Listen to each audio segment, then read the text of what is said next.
Hi mga ka-MK!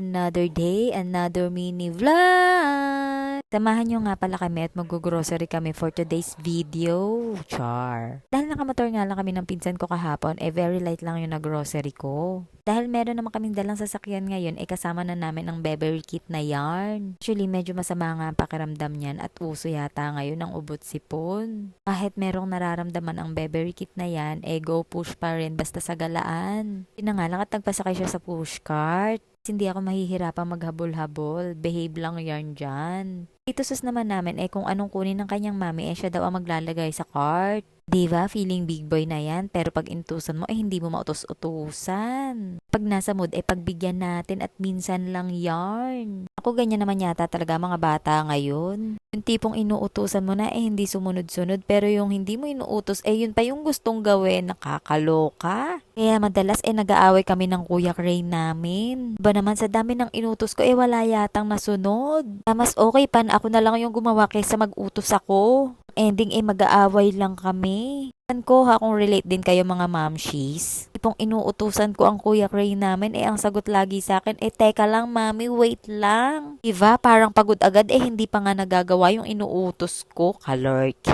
Hindi ko na nga pala sinama ang kuya Cray namin kasi walang kasama ang pinsan ko sa bahay. Madali lang naman kami sa pupuntahan namin binigyan ko na lang siya ng mga pagkain niya para hindi siya mainip. Bawal pa nga rin siya gumamit ng cellphone. Yun na nga lang at medyo less gadget na siya ngayon. Ba talaga siya nagka-sore eyes hindi talaga siya titigil gumamit nito. Sa talaga muna siyang hindi gumamit ng cellphone at siya mismo ang nagpatay nito at itinabit. Hindi daw muna niya gagamitin. Papa-thank you Lord ka na lang talaga at siya na mismo ang nagkusa. Well, anyways, mabalik nga pala tayo dito sa groceries. Lang nanay, ito talaga yung favorite ko. Naka-comfort zone ko na talaga ang mag-groceries. Char, kala mo naman talaga, siya yung nagbabayad. Mabili ko lang yung mga pangangailangan ng mga anak ko, masaya na ako doon at kahit wala akong mabili para sa sarili ko. Ganito yata talaga, basta mga nanay na, laging inuuna ang kapakanan ng mga bata kaysa sa sarili nila. Masaya ako basta nabibigay ko yung mga pangangailangan nila.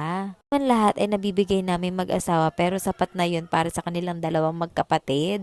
Ko naman basta merong budget walang problema sa akin. Sa budget hindi nawawala ang mga pangangailangan nila. Kaya minsan nahihirapan din ako mag-budget kasi sa sobrang daming bayaran, dapat unahin muna ang dapat unahin bago ang mga wants. Char. Kasi minsan pag nagbabudget ako monthly, para sa mga bata na budgeted na, minsan nadadagdagan ko pa din yun. Hindi naman natin maiiwasan lalong-lalo na pagkasama natin ang mga bata. Lalo na pag nasa mall or nasa groceries, pag may tinuro sila, hindi pwedeng hindi mo bibilin. Kahit wala namang problema, basta kailangan nila, lalo na kung pagkain pa yan. Pre, parang ako lang din yan. Nasa loob ng mall or nasa loob ng groceries, parang lahat gusto kong bilhin. Kaya lang, pagkakaiba, mga laruan at saka mga pagkain ang gusto nila. Which is okay lang naman. Okay na yung magmatakaw sila kaysa naman hindi sila makakain. Hindi naman kasing mahirap talagang pakainin yung mga batang yan. Naman pag may gusto silang kainin, kailangan ibigay mo. Kasi nga, minsan lang yon. Tapos na nga kami mag-groceries, dumaan muna ako dito sa Goldilocks. Tusan nga pala ako ng tita kong bumili ng cake kasi nga magbo-birthday yung lola namin bukas. Actually, kapatid siya ng lola ko talaga.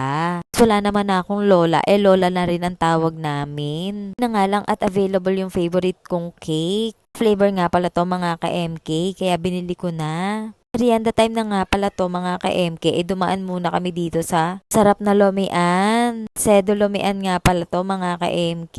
Actually, nung isang araw pa talaga ako nagke-crave maglomi. Ito ko talaga pagkakain nito talagang yung mainit na mainit. Ako kasi yung magpapabili lang ako, hindi na kasi masarap yun. Kasi yung ambience, pag nasa lomian ka kakain, mas feel na feel mo, char. Dahil ilang beses na nga kami nakakain dito, alam na ng mga batang to kung anong gagawin dito. Hingi nga agad sila ng coins para mag-wish daw sila dito. Special lomi nga pala yung in-order ko, kaya naman sobrang nabusog ako. Rating nga namin ng bahay inayos agad ng tita ko tong ref, kaya tinulungan ko na din siya. Nga siya ngayon kasi nga namili rin ako kahapon ng very light. Siya hanggang dito na lang mga ka-MK. Thank you for watching. See you in my next vlog. Kaya follow for more. Bye!